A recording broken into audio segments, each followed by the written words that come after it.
ذرا بتاؤ کہ علامہ رفیق بھی ہے.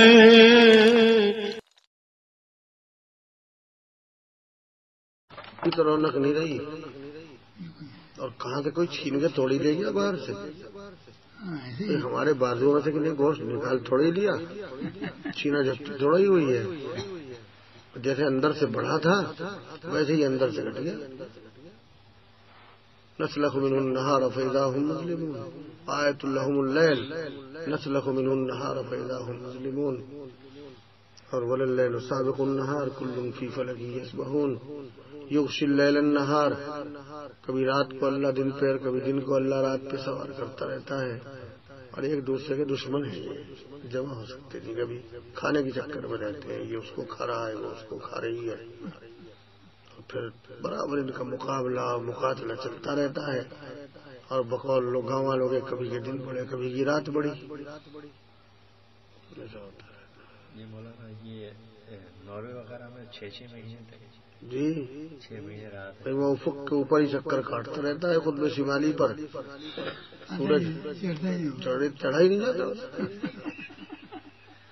گھٹنوں میں دم ہی نہیں ہوا، گھومتا رہتا ہے، چکر کاٹتا ہے. اس کا بھی دیکھ لیا سارا دور. 6 مہینے تک اوپر اٹھا نہیں جاتا، اور اوپر آ گیا تو نیچے نہیں جایا جاتا.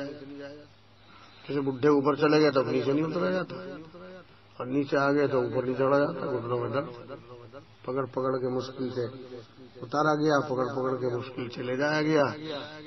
بس بعد پھر یوں سوچتے کہ بس یہ تو بڑے میاں تو آ گئے اوپر، اب نیچے جانے والے نہیں، بس ایک ہی دن جائیں گے. بس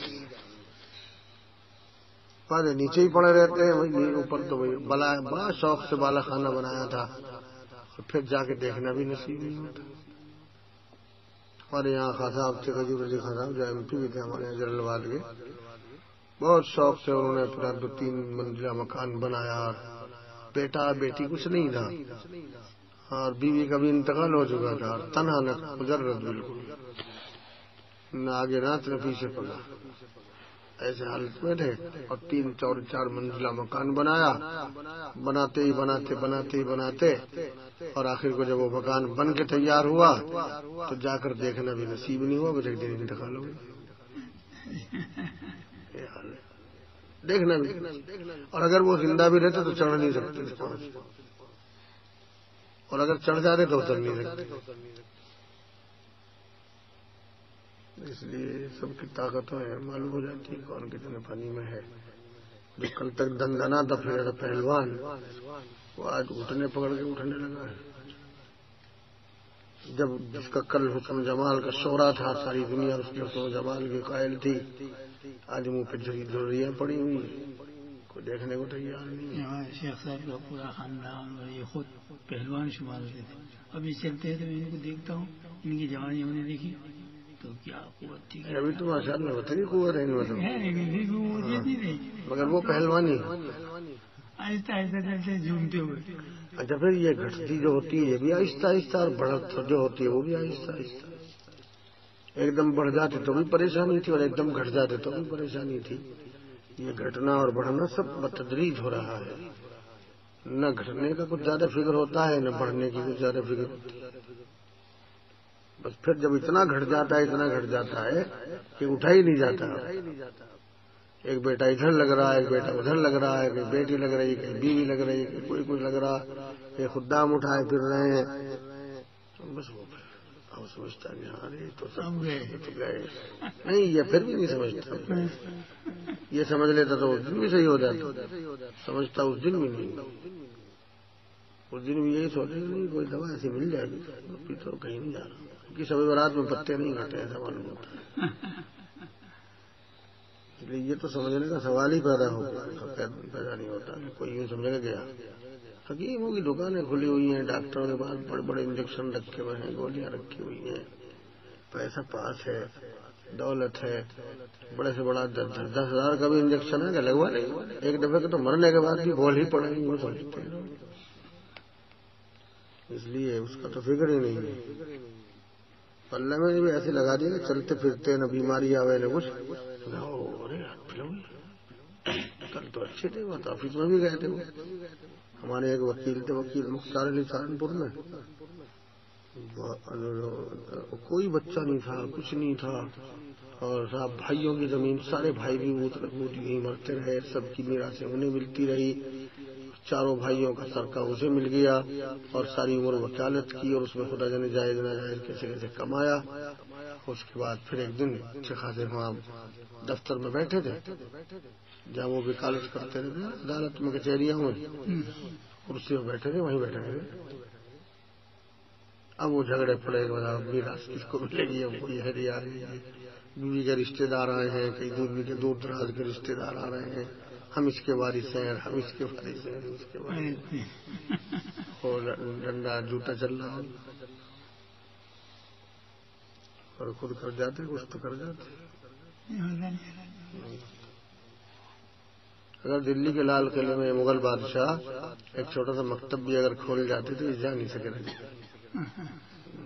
لال قلعہ بنا دے، چلے گئے، جھنڈا لہرا رہا ہے، دیکھا کرو حضرت سے خون کے گھونٹ پیا کرو. گھوم پینا پڑتا ہے وہاں جا کے، تو وہ پھر گھومنے کو بھی جی نہیں جا رہا. سیر کرو، دیکھو تو طبیعت گھبراتی. یہ بھی نہ ہو سکا وہاں. اگر بہترین دارلعلوم بنا جاتے تو اس پہ کسی کی مجال نہیں تھی، اس پہ تو لڑ جاتے ہیں. ایک مکتبی ہوتا، وہاں مدرسہ ہی ہوتا چھوٹا موٹا. اگر کھڑا کیا تو تاج محل کھڑا کر دیا. اس سخت کے زمانے میں 30 کروڑ روپے خرچ ہوا تھا تو وہ اربوں اور خربوں میں بھی نہیں بن سکتا. ایک عورت کے بازار پہ اتنا لمبا چوڑا روپیہ لگا دیا، دنیا کی بے مثال تاریخ بنا وہ تعمیر کر دی. اور سوائے اس کے صبح شام تک وہاں سیاحین آتے ہیں، وہی لوگ دودھ سے ہی پیسہ کماتے ہیں اور ہم کھڑے کھڑے رہ کر. شہنشاہ نے دولت کا سہارا لے کر ہم غریبوں کی پتہ نہیں کیا مذاق اڑایا ہے. صحیح بات ہے. یہ اتنی بڑی دولت کو اگر تعمیر انسانی پہ لگاتے ہیں تو یہ ہندوستان آج کفرستان ہوتا. اسی دولت سے اسلام پھیلایا جا سکتا ہے، مگر کیا کیا جائے. سلاطین اسلام نے بھی دولت اور پیسہ سب مکانوں کی تعمیر پر خرچ کیا ہے، انسانی تعمیر پہ پیسہ نہیں. نبی کریم صلی اللہ علیہ وسلم اگر چاہتے تو سونے اور چاندی کے بنا دیتے خانہ کعبہ کو، مسجد نبوی کو. یعنی کہ آسمان سے جنت سے آتا نہیں، دنیا ہی کی دولت جتنی آئی ہے، کے بعد بحرین اور عمان اور قطر اور مصر اور سابق کسرا اور قیصر کے تمام ہزاروں برس سے جمع کیے ہوئے خزانے سب آپ کے قدموں میں آ پڑے. اب ان خزانوں سے مسجد کو سونے کی بنا سکتے تھے، خانہ کعبہ کو سونے کا بنا سکتے تھے، لیکن نہیں، آپ نے وہ سب پیسہ انسانوں کی تعمیر پر خرچ کیا، اس سے انسان بنائے. تو نتیجہ یہ ہوا کہ ان کی بدولت ساری دنیا میں اسلام پھیل گیا. اور ہمارے ان بادشاہوں نے وہ سارا پیسہ تعمیر مکانی پہ خرچ کر دیا، بلکہ قبروں پہ خرچ کر دیا. اور وہ انسان جو اچھوتوں پر ان پر محنت ہوتی تو یہ تو بہت جلدی اسلام کو ہوتی. یعنی آپ اندازہ لگائیے کہ حیدرآباد نظام وہ 1000 برس سے بھی زیادہ ان کی ریاست رہی ہے، لیکن وہاں مسلمان 2% بھی نہیں ہے. تو ان غریب ہندوؤں پر مظالم بھی ہوئے، اس کا کوئی شبہ نہیں ہے. ان کو پسماندہ رکھنے کی کوششیں کی گئی ہیں. وہ لوگ پسماندہ ہیں، انہیں معلوم ہی نہیں کہ دین یا دنیا یا ایمان کیا چیز ہوتی ہے. وہ بیچارے وہی سڑکوں پہ پتھر توڑتے ہیں، بڑی مشکل سے ان کو روٹی ملتی ہے.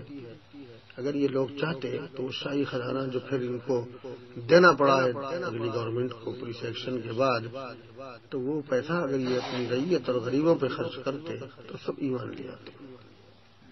ایسا نہیں ہوا، عقل میں نہیں آئی بات. وہ دولت کے نشے میں چور پڑے رہے. آخر کو دولت بھی گئی، وہی کام حکومت بھی گئی، اور ریاست بھی گئی، اور سارا جاہ و وقار بھی گیا، اور سب کام خراب. جو اللہ بھلا کرے ان بزرگوں کا، ان علماء کا، کہ انہوں نے چھوٹے موٹے مکتب مدرسے قائم کر آ کے اسلام کے واسطے قلعے بنا دیے. اسلام محفوظ اور مسلمانوں کو بہرحال رہنمائی مل رہی ہے. اگر یہ لوگ ایسا نہ کرتے تو اندھیرے کے سوا کچھ نہیں تھا. یہ ہمارے ساری دنیا میں اسلام کو پھیلائی مرہون علماء ہے. یہ سلاطین نے کچھ نہیں کیا. اب بھی سلاطین کچھ نہیں کر، جہاں کہیں ہے اب بھی تو سلاطین بہت ہے، وہ نہیں کر رہے دین کی خدمت، جہاں بھی ہے صرف علماء، چھوٹی موٹی ٹوٹی پھوٹی جیسی کچھ بھی ہے اپنے اپنے طور پر. کسی نے مدرسہ اگر کھولا بھی اور وہ عادت آئی کھا بھی رہا ہے تو وہ جانے اس کا اللہ جانے، لیکن بچے قرآن شریف پڑھ ہی رہے ہوں گے، دو چار تو پڑھیں گے، ایک آدھ تو پڑھے گا کوئی نہ کوئی، لیکن ان کی جان کو آئے نہیں تو سب کھا رہے ہیں، حساب نہیں کتاب نہیں، ان کے یہاں شورا نہیں، مجلس نہیں، کمیٹی نہیں، میٹنگ نہیں، ان کے یہاں کچھ سب کھا نہ دو تم، لیکن کرنے دو اس کو کام جو کچھ کر رہا ہے، ورنہ خیر تو نہ بنوا کر دنیا اور بھی تو کھائی رہی ہے، تم بھی تو کھائی رہے ہو.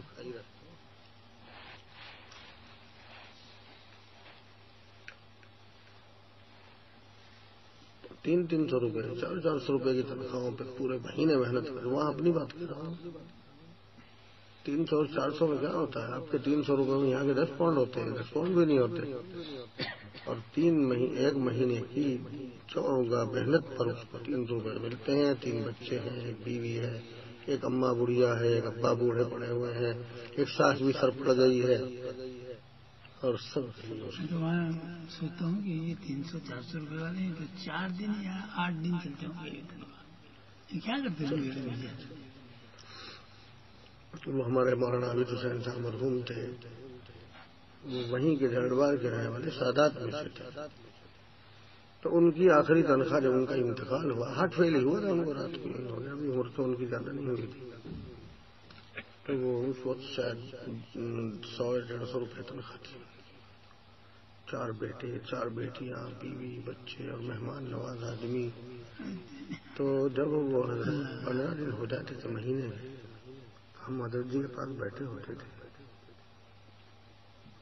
تو وہ مجھ سے کہتے ہیں ان مزاحیہ انداز میں، مول صاحب کیا تاریخ ہے؟ آپ کو نہیں معلوم کیا؟ مجھے تو ایسا لگ رہا ہے جیسے آج 29 تاریخ ہے، یعنی 15 تاریخ کو ہوتا ہے. مجھے تو ایسا لگ رہا ہے جیسے 29 تاریخ، اور زور سے کہتے تھا کہ حضرت جی کے کان میں آواز چلی جائے. بیٹھے ہوتے کیا 29 تاریخ ہو گئی؟ جی حضرت 29 کی مجھے تو 30 لگ رہی ہے. کیسے لگ رہی؟ حضرت 1 اور 15 روز کے بعد 1 پیسہ گھر میں نہیں ہوتا، دودھ بھی ادھار آ رہا ہے، چینی بھی ادھار آ رہی ہے، مجھے تو ایسا لگ رہا ہے جیسے پہلی تاریخ ہو گئی. اور اسی تنگی میں قربانی ہے.